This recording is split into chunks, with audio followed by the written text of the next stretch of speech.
Dubaï a été puni pour tous ses crimes. Alors oui, le mirage s'effondre et la nature frappe le désert. Après les missiles iraniens, c'est la mère nature qui les punit. C'est les inondations et les ouragans partout. Alors que déjà la ville est quasi vide, tout le monde se barre, l'aéroport est vide. T'es dans une ville fantôme. Genre, il y a plus personne, les hôtels, ils sont pas chers. Et pour ceux qui y sont restés, c'est pas beaucoup mieux. Vous vous rappelez de l'influenceuse Maeva Ghenam? Elle a été arrêtée à Dubaï par les forces de l'ordre pour avoir montré en fait les explosions, la fumée, pour avoir paniqué et créé donc cette panique sur les réseaux sociaux, donnant une mauvaise image de Dubaï. Elle s'est fait arrêter dans un barrage, ils ont fait un gros barrage, ils ont arrêté voiture par voiture, ils ont fouillé des téléphones de tout le monde. Elle risque désormais quasi 2 ans de prison. On se demande à qui elle va demander de l'aide. On est des Français, hein. La France, protégez-nous, hein. Et c'est pour tous les influenceurs du monde. Et il y a 3 Français dans le tas. Ces 3 Français font partie des 60 personnes qui ont été arrêtées à Dubaï. Selon les informations de certains influenceurs parlent de censure. Ils disent qu'ils n'ont pas le droit de s'exprimer librement. Ah bon? On n'a pas le droit de montrer ce qui se passe. En tout cas, on n'a pas le droit de montrer tout ce qui va tomber du ciel. On n'est pas non plus dans la liberté d'expression qu'on a en France. On a eu des messages juste pour nous demander de ne rien publier. On ne peut pas poster ce qui pourrait affolé. Le gouvernement affirme que les autorités françaises présentes sur place sont en contact avec les Français arrêtés pour les aider à gérer la situation. J'espère que ça va bien se passer pour eux quand même. Bon, en fait, je vous rétablis la vérité de toutes les images là qu'on va circuler sur Dubaï avec les inondations. En vérité, ça date de 2024. Mais Dubaï est quand même puni. Tous les milliardaires sont en train de se barrer de Dubaï. Donc son économie, elle est en chute libre. Et vu qu'il n'y a plus de riches, du coup, c'est les pauvres qui les remplacent. Oui, il y a des vidéos qui apparaissent où on voit plein de travailleurs indiens, pakistanais se balader justement sur les plages de luxe. Là où à la base, ils ont l'interdiction d'aller. Mais attendez, mais d'où ils viennent déjà ces travailleurs? Et pourquoi ils ont l'interdiction? Parce que la base Dubaï, c'est un peu le rêve du capitalisme. Il n'y a pas de pauvres à Dubaï, tout le monde est riche. Il y a 0 impôt, des fortunes qui explosent, du luxe qui déborde de partout, des influenceurs en liberté surveillée dans des hôtels à 1000 € la nuit, des mecs en costard qui parlent de business comme s'ils avaient inventé l'argent. Alors sur les réseaux, c'est simple. C'est des skylines complètement absurdes, des îles artificielles dessinées comme si quelqu'un avait joué à SimCity, avec une carte bancaire illimitée. Sauf que tout ça, ça s'est pas construit avec des cours de motivation sur LinkedIn. Ou alors des citations à la Elon Musk. Non, tout ça, ça a été construit avec des corps. Et si t'as déjà mis les pieds à Dubaï, tu les as peut-être vus sans les regarder. Ces grands bus un peu étranges qui traversent la ville, remplis de visages fatigués, tous habillés pareil, presque comme des uniformes. Ah, c'est pas un dress code brunch et rosé. À certains arrêts un peu écartés des zones touristiques, tu peux voir 20, 30, parfois 40 hommes, debout, silencieux, qui attendent. Ah, c'est pas eux qui font les selfies et les stories. Eux, ils se lèvent avant le lever du soleil. Bossent parfois 7 jours par semaine, puis rentrent entassés dans ces bus, avec à peine le temps de manger ou de dormir avant de recommencer. Et là, tu comprends un truc. Dubaï, c'est pas juste une ville, c'est un décor. Un énorme terrain de jeu sous cloche, coupé des conséquences, où une partie de la population existe uniquement pour faire tourner la machine. Mais elle reste hors champ. On la voit pas. Et pendant ce temps-là, au-dessus, t'as l'élite qui ont des salaires indécents, la vie de palace, du contenu lifestyle à gogo, des soirées dans des villas, ou même un mur doit coûter plus cher que ton appart. Ils vivent leur meilleure vie pendant que le système en dessous tourne à plein régime pour créer justement cette illusion. On parle pas de Dubaï d'en bas, on parle du Dubaï d'en dessous. Et pour ces pauvres travailleurs, tout commence par un bureau de recrutement. Dans une petite ville hyper pauvre. Souvent ça se passe en Inde, au Pakistan, au Népal, au Bangladesh. Et peu importe la ville ou le village, tant que la misère y est assez suffisante pour vendre du rêve. En face, donc, t'as un recruteur qui est en costume, qui coûte plus cher que tout ce que le mec en face gagnera dans l'année. Et il est là, il te vend du mensonge. Il propose un travail à 600 $ par mois, logement, nourriture, heures sup payées. Tu vas construire le futur Dubaï. Et nous allons prendre en exemple une vraie histoire. Il s'appelle Atiraman, il a 34 ans. Il a une femme, un enfant et 20 $ sur le compte. Et toute une famille derrière lui. On lui propose donc le contrat. En anglais, lui, il comprend pas grand chose. Mais ce qu'il voit, c'est les chiffres. Et ça, c'est attractif pour lui. Donc il signe, sans voir le piège. Et dès le début, on lui demande de payer 3000 $ pour commencer ce travail. Donc il vend les bijoux de sa femme, son frère prend un crédit, son père vend un bout de terrain familial. Il met 2 mois pour réunir l'argent. 2 mois pour acheter un rêve. Ou plutôt une illusion premium, avec supplément désespoir. Alors il part et il dit à sa famille qu'il va revenir dans 2 ans, ou peut-être moins s'il fait des heures sup. Sa mère pleure, sa femme lui tient la main jusqu'au dernier moment, et puis il se quitte. en espérant se revoir. Et il arrive à Dubaï, donc l'aéroport brille comme un Apple Store géant sous stéroïdes. Donc pour lui, c'est exactement comme dans les pubs. Le futur, l'utopie. Puis un mec avec un clipboard lui dit de monter dans un bus, 30 hommes à l'intérieur, silence, personne ne parle. Et là, doucement, son cerveau commence à comprendre que ça ne sera pas des vacances. Il y a 1 heure de route, les buildings disparaissent et le désert reprend ses droits. Et au milieu de nulle part, Sonapur, la ville de l'or en hindi. C'est un peu ironique, non? À l'intérieur, on les aligne, on récupère les passeports sous prétexte pour le visa, mais en réalité, il ne le reverra plus jamais. On ne me laissait pas sortir. Et quand il sortait, il me verrouillait à l'intérieur. Alors ces camps pour travailleurs ressemblent à des prisons. Des blocs en béton, des chambres avec 10, parfois 20 hommes à l'intérieur entassés, pas de clim, pas de toilettes, parfois les douches sont inutilisables, ça pue les égouts de partout. Le matin, ça commence à 4 heures parce que c'est à cette heure-là que la chaleur est encore gentille, parce qu'à 10 heures du mat, il fait déjà 40 degrés. À midi, 50. Donc là, c'est plus juste un travail, c'est un épisode de Koh-Lanta. Officiellement, il est interdit de travailler dehors entre midi 30 et 15 heures, à cause des liés à cette chaleur. Enfin, c'est officiellement, parce qu'en réalité, tout le monde bosse quand même. Parce que si tu refuses, tu dégages. Tu dégages et t'as toujours une dette à payer. Et si t'as pas payé la dette, t'es foutu. La pause déjeuner, elle est rapide, c'est de l'eau, parfois insuffisante. T'as des mecs qui tombent dans les pommes en plein soleil. Et pendant ce temps-là, ils voient les posts des influenceurs de Dubaï. Et c'est pas pareil. Et niveau thune, c'est encore plus l'enfer. Parce que le premier mois, il est pas payé. Deuxième mois, toujours rien. Troisième mois, sa femme l'appelle, elle pleure. Les prêteurs menacent, mais où est l'argent? Quand est-ce que tu vas nous le rendre? Et lui, il n'a rien envoyé. Il a déjà bossé plus de 2000 heures. Payé, 0. Et le pire, c'est qu'il ne peut pas partir. Quitter son job sans l'accord de l'employeur, c'est illégal. Ça s'appelle absconding. Donc ça veut dire que tu fuis, donc c'est la prison et expulsion. Et toujours endetté. L'horreur. Certains essaient de rentrer en mode je pars en congé et je reviens jamais. Sauf que là, l'employeur te met un papier sous le nez et c'est marqué si tu ne reviens pas, 2 de tes collègues ne seront pas payés pendant 1 mois. Et t'as ces 2 collègues qui te regardent d'un air genre nous fous pas dans la merde, faut qu'on sauve notre famille nous aussi. C'est quand même un système super vicieux où même ta fuite, ça devient un problème pour les autres. Ah, c'est vraiment psychologiquement oppressant. Et donc un jour, à Tiraman, il monte au sommet, au 147e étage. En dessous de lui, il voit tout ce qu'il a construit. La marina, les palmiers artificiels, les hôtels à 2000 balles la nuit, des appartements où il ne mettra jamais les pieds, une ville qu'il a bâtie, mais qui ne sera jamais la sienne. Il pense à son enfant. Est-ce qu'il va se souvenir de lui? Est-ce qu'il arrivera au moins à payer quelque chose pour sa famille? Et là, il pense à cette assurance que les familles doivent recevoir s'il t'arrive un malheur. Et du coup, il se dit que peut-être que s'il fait ce geste, ils vont recevoir quelque chose. Alors il respire et il saute. Et donc le 10 mai 2011, un ouvrier a sauté du 147e étage du Burj Khalifa. Il s'est éclaté au 108e. Instantané. Il voulait juste rentrer chez lui 2 jours pour l'enterrement de son frère. Mais ils ont refusé. Il s'est disputé avec son employeur et c'est la seule solution qu'il a trouvée. Et donc officiellement, pendant les 6 ans de construction du Burj Khalifa, il y a eu un seul c'est lui. Un seul, vraiment. Alors que plus de 100 travailleurs indiens se sont suicidés en une seule année sur les chantiers. Et ça, c'est sans compter les autres nationalités. Plus de 15% des décès de Népalais à Dubaï sont des Suisses. Et dans les pays du Golfe, plus de 10 000 travailleurs chaque année. Officiellement, pour plus de la moitié, c'est des causes naturelles.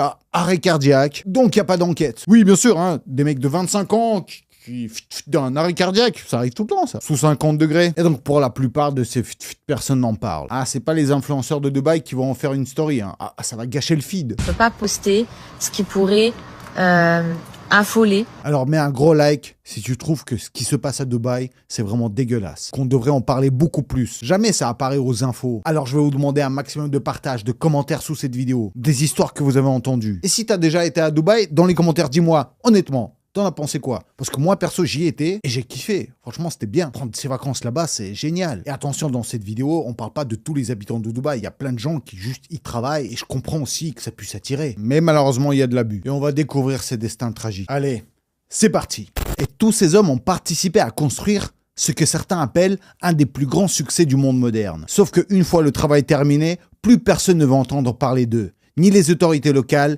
ni leur propre gouvernement. Vivant ou mort, ça ne change rien. Et si toi, t'en as jamais entendu parler, c'est normal. C'est précisément le Dubaï qu'on ne veut jamais montrer. Et franchement, ils sont très forts pour ça. Parce que imagine si 2 secondes, tout ça c'était visible. Si Dubaï avait des camps de travailleurs exposés comme des bidonvilles. Ou des manifestations en plein milieu des événements internationaux avec des influenceurs en panique qui font des pancartes, qui bloquent des passages. L'image des marques exploserait. Donc on cache, on nettoie, puis on contrôle. Le plus fou, c'est que même avec toutes ces histoires, il ne se passe rien. Pas de pression sérieuse, pas de scandale diplomatique, pas de boycott massif. Parce qu'en fait, tout le monde est un peu complice. Les gouvernements, les entreprises, les investisseurs, tous profitent du système. C'est une machine bien huilée, Moralement bancal, mais financièrement incroyable. Et au cœur de cette machine, il y a un mot que personne ne connaît vraiment, c'est le système de la kafala. Alors si t'as jamais été là-dedans, je pense que t'en as jamais entendu parler. En fait, comme ça a l'air assez propre. C'est une entreprise locale qui sponsorise un travailleur. Elle lui donne un visa, et en échange, il travaille. Donc c'est un peu donnant-donnant, quoi, c'est normal. Mais en réalité, il y a toute une autre ambiance. Et donc ce contrat signé au pays, avec les $600 et les belles promesses,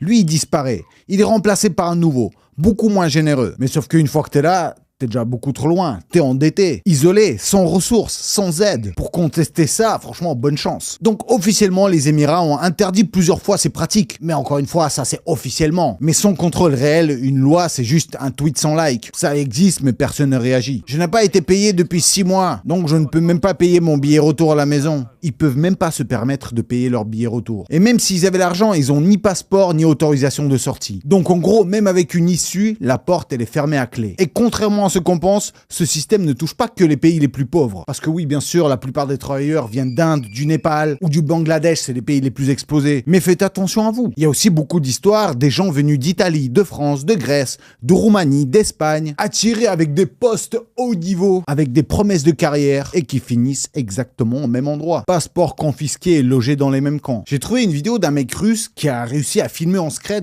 tout l'horreur qui lui est arrivée lorsqu'il est parti dans l'espoir de trouver donc un travail à Dubaï. Franchement, tout avait l'air normal, comme un recrutement classique. Le manager m'a reçu, il m'a posé quelques questions et il m'a expliqué les conditions, ses logements gratuits, nourriture, 1000 balles par mois. Et niveau tâche, il m'a dit, tu vas juste servir les boissons, débarrasser les tables, rien de compliqué. Mais au moment de signer les papiers, j'ai trouvé ça bizarre qu'on me fasse remplir un formulaire au cas où si je avec les personnes qui recevraient une compensation.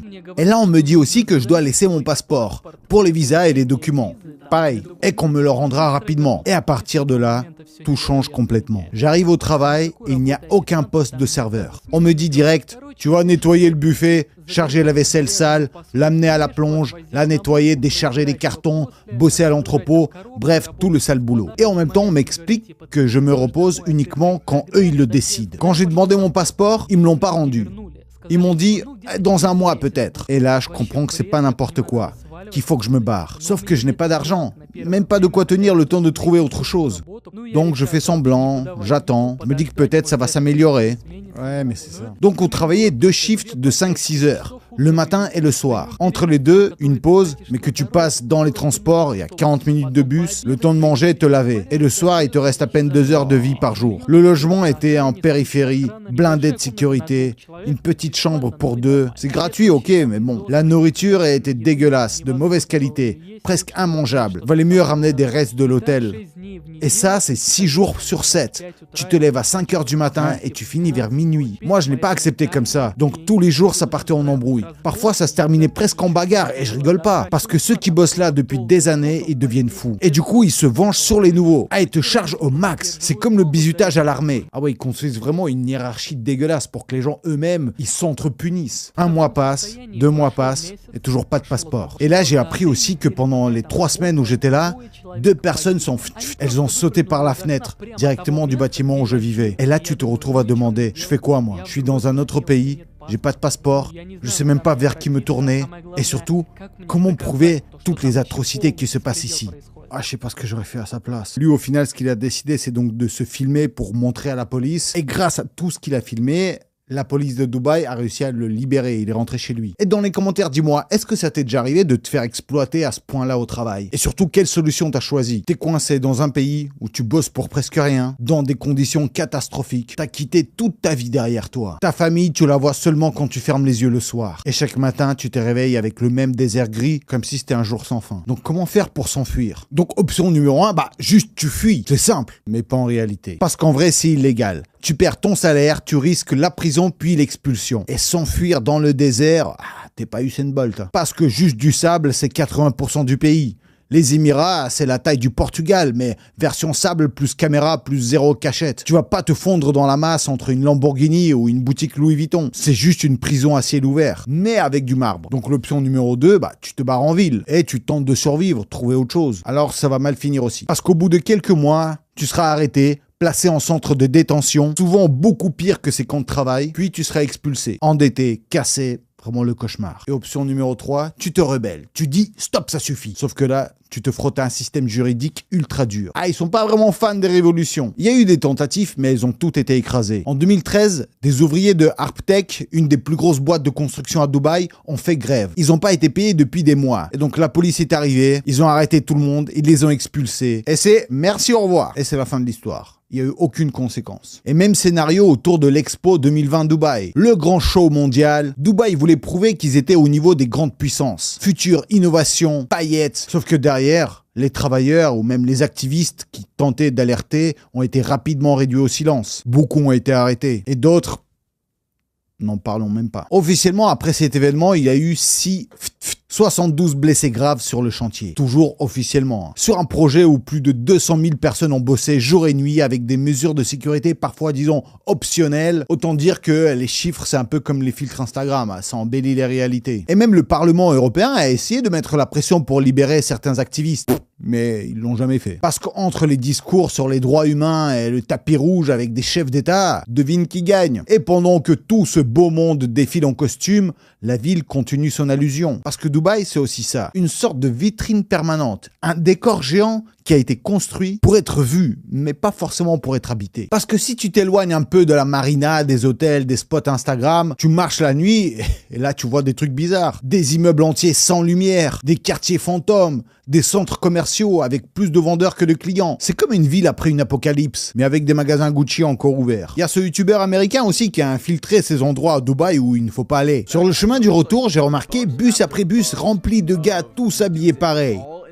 Dans des bus qui avaient même pas l'air d'avoir la clim. Mon chauffeur de taxi était surpris de m'amener là où j'allais, parce qu'il m'a dit que l'endroit où je logeais, c'était ce qu'on appelle des camps de travail. Je lui ai demandé ce que c'était et il n'a pas vraiment voulu entrer dans les détails, mais il m'a juste dit que je ne devrais pas me balader dans ce quartier. Et du coup, je me dis, allons explorer mon quartier. Mon hood. J'ai aucune idée d'où je vais là. Je suis juste ce groupe de personnes. J'imagine qu'ils bossent dans l'hôtellerie ou la construction. Ils descendent tous du bus et marchent vers leur camp. J'avais entendu parler de ces camps de travail infâmes, mais je voulais voir de mes propres yeux. Et à un moment, je tombe sur un flux de gens qui marchent tous dans la même direction, alors je décide de les suivre. Et celle que j'ai trouvée aussi, c'est un ruisseau de pisse. Ouais, je suis tombé sur un gars en train de pipi dans un buisson, tranquille. Puis je commence à voir les panneaux clairement marqués « camp de travail ». Et donc lui, il a vécu dans ce genre de petite chambre-là pour ses travailleurs. Et là, le contraste devient presque absurde. Tout ce que ces travailleurs ont construit est souvent vide. Mais littéralement vide. Ouais, des apparts restent non occupés pendant des années. Pendant que eux, les mecs qui l'ont construit, ils dorment, genre, au sol, loin de la ville, invisible. Parce que l'invisibilité de ces travailleurs, elle est organisée, pensée et optimisée. Les hommes sont retirés de l'espace public. Les femmes, elles sont confinées dans des espaces privés. Et pour les femmes, c'est pareil. Toujours des promesses de bons salaires, de conditions correctes, du respect, puis la réalité les rattrape. Au lieu d'un chantier, elles sont envoyées dans des maisons, entassées à 8 dans une seule pièce. Les agences confisquent les téléphones, impossible de sortir. Certaines racontent qu'elles dorment par terre en entendant qu'une famille vienne les choisir. Ouais, ils les choisissent comme une marchandise. Sauf que là, c'est des êtres humains, quoi. Et une fois prises, elles sont envoyées dans les villas où elles bossent, 100 jours de repos, sans pause, sur des rythmes complètement inhumains. Et comme pour les hommes, les salaires sont toujours repoussés ou jamais versés. Les V sur elles deviennent presque normales. Et fuir, ça reste toujours illégal. Bien sûr, là, on va pas parler des F-Court. J'ai déjà fait des vidéos là-dessus, vous pouvez les regarder. Mais ce qui est super focus, c'est que la police, il y a pas longtemps, là, elle a arrêté des groupes de F-Court parce qu'elles ont fait des photos à Dubaï, à moitié à Walpé. Bon, je peux pas les mettre ici, je vais les mettre sur mon Telegram. Des fois, ça va même plus loin. Et quasi toutes ont subi des V physiques et parfois S. Une femme a travaillé presque 3 ans sans jamais toucher un centime. Parce qu'à Dubaï, c'est l'argent qui est le vrai passeport. Si t'as le statut, tu peux tout acheter. Ou alors au contraire ne rien payer du tout. Et le plus glaçant, c'est que ce système est presque assumé. Les agences publient des annonces avec des photos où il y a l'âge, le poids, la nationalité. Et souvent, ils mettent le teint de peau. Un catalogue humain trié par origine. Et tout ça dans une ville qui se vante être le paradis de l'homme occidental. Alors c'est vrai que tu dois te demander, mais pourquoi on les voit pas plus souvent que ça? Pourquoi personne ne parle de cette exploitation? Parce qu'en fait, toute la ville est conçue pour pas que tu puisses le voir. Pour que tu puisses t'en foutre tranquillement. La désensibilisation est directement intégré dans l'architecture. Dubaï a organisé une ségrégation invisible. Des caméras partout pour surveiller les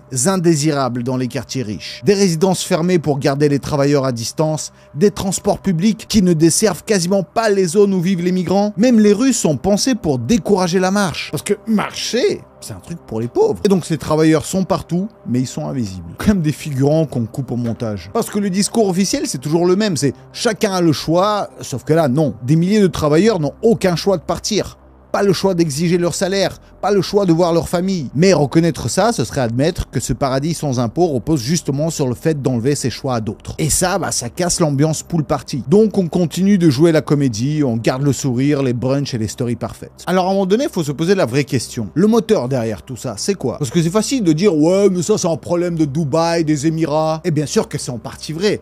Mais c'est pas toute l'histoire. Regarde qui consomme. Oui, alors, il y a des riches locaux, ils en profitent. Mais il y a aussi toute une armée d'expats blindés, d'entrepreneurs internationaux, de milliardaires et surtout des influenceurs. Toute cette élite globale qui débarque, s'installe et profite. 90% de la population de Dubaï, c'est des étrangers, sous une forme ou une autre. Ceux qui te vendent la Dubaï Life avec un coucher du soleil et un smoothie à 18 balles. Pendant qu'ils filment leur contenu, quelqu'un nettoie leur villa, garde leurs enfants, cuisine, conduit, et tu sais déjà quelles sont les conditions de tout ça. Le truc le plus gênant pour moi, c'est que l'Occident est complètement dans cette boucle. Les mêmes entreprises, les mêmes institutions qui te font des campagnes entières sur les valeurs, les droits humains, la responsabilité sociale, elles sont toutes là-bas, elles s'en battent les yeux. Elles construisent, elles investissent, elles organisent des événements.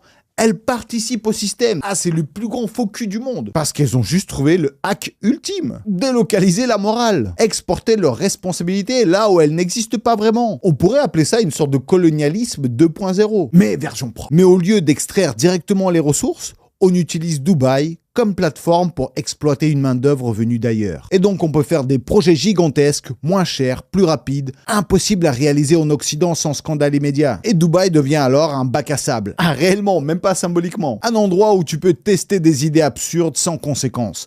Transformer des côtes en palmiers géants, construire des pistes de ski en plein désert, organiser des événements mondiaux juste pour l'image et les deals. Et derrière, t'as des réseaux opaques, une industrie du S très sombre, de la corruption bien installée. Mais tant que la façade brille, tout va bien. Et ils ont raison, parce que les audiences occidentales n'ont jamais vraiment réagi. Les appels au boycott, on dirait le temps d'une story. Les médias en ont parlé et puis ils sont passés à autre chose. Personne n'est puni, jamais. Enfin, presque jamais. Parce que là, officiellement, ce qui arrive à Dubaï, c'est la première fois qu'il est puni pour tous ses crimes. On dirait que c'est la première fois que quelque chose leur échappe. Et ça leur échappe beaucoup. Ils pensaient recevoir de l'aide de leurs partenaires, comme les États-Unis ou l'Europe. Et puis non, rien, on les a tous abandonnés. Les agents immobiliers partent de Dubaï. Et les grosses sociétés commencent à se barrer. Comme par exemple Apple. Ils ont fermé toutes leurs boutiques dans tous les Émirats. Franchement, ça sent pas bon. C'est marrant comment en quelques jours, ce qui était vendu comme l'endroit le plus sûr au monde est devenu le foyer des tensions. Et c'est presque irréel de voir à quelle vitesse tout a basculé, en un instant. Et très honnêtement, il y a de fortes chances que Dubaï ne retrouve jamais ni l'image, ni la réputation qu'il a mis des décennies à construire. Et surtout celle qu'il a réussi à imposer au monde entier. Alors dis-moi dans les commentaires, est-ce que tu trouves que c'est mérité? N'oublie pas de mettre un gros like. Et moi, mes yagadou, mes yagadurs, je vous fais un maximum de yagadakis.